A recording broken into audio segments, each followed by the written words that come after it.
Big, wide stereo guitars are great, and they have the added benefit of getting out of the way of the vocals, the snare, and the kick drum.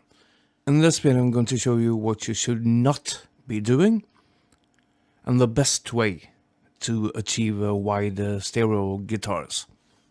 There are some truly terrible advice given out both on YouTube, on various forums or Facebook groups and places like that, very often aimed at beginner recordists. Anyways, what I started out with here is a bit of a rock metal riff that I recorded using my Kemper profiler. And I did a take using a JCM 800 profile.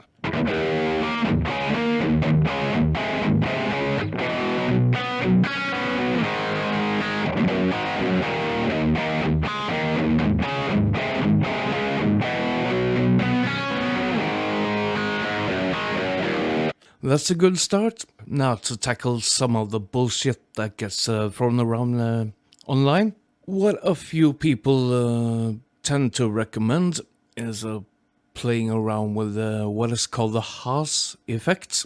And what you do is duplicate this guitar and delay it by a few milliseconds.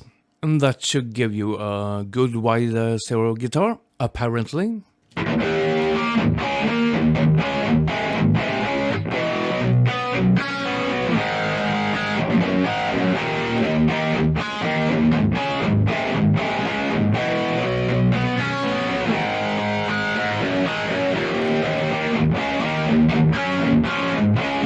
At first, you might think that sounds quite cool, and to be honest, the reason it does is because it's louder than the one guitar by itself. And it's not a particular wide guitar sound. Essentially, what gives you a wide stereo guitar is the difference between the two tracks. So what a lot of people then recommend is EQing the second track a bit differently from the first and adding some modulation to it, very often a chorus or something like that. So I tried that out.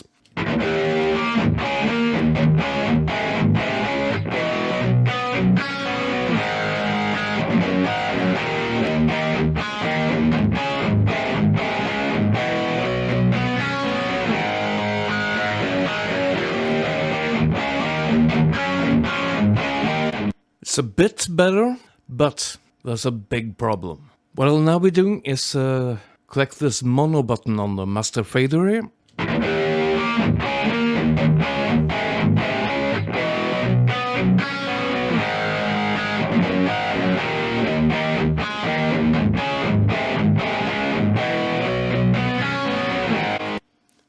As you can hear, the guitar now sounds like absolute shit.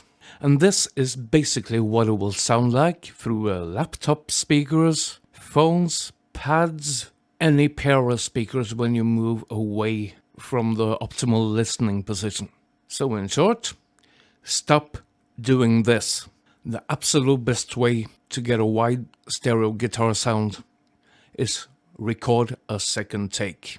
It can be tough to get the timing right between the guitars. Can always edit that to get it fairly tight, or just practice, but in any event it's going to sound a hell of a lot better. And to get it even better, use a different amp and preferably another guitar. On my first take I used a Jackson Superstrat guitar through a JCM 800 profile, and for the second one I used my Les Paul into a profile of Victory V50, which sounds a lot different from a Marshall. And without any effects on it, here's what that sounds like in stereo.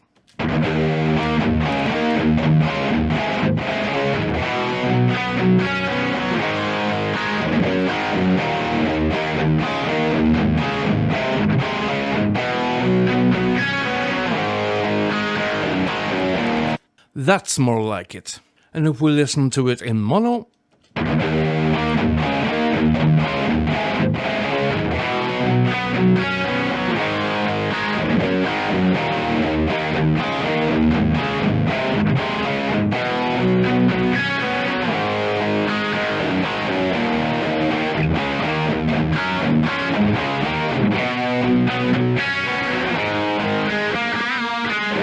Granted, this was recorded very quickly and not particularly tight, but you can hear the difference there. One thing you probably noticed is with 2 different takes, the bottom end doesn't disappear when you put it into mono. A lot less comb filtering and weird artifacts using that method.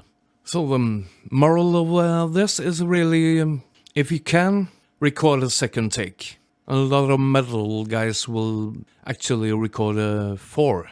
And for the rare occasion where you can't really add another guitar, you can always add something else opposite that one guitar. And it may be a wise thing to not pan that guitar full out wide. And on the opposite side you can add some percussion, double it with an acoustic guitar, some synths or keyboards. There's a lot of options you can do there.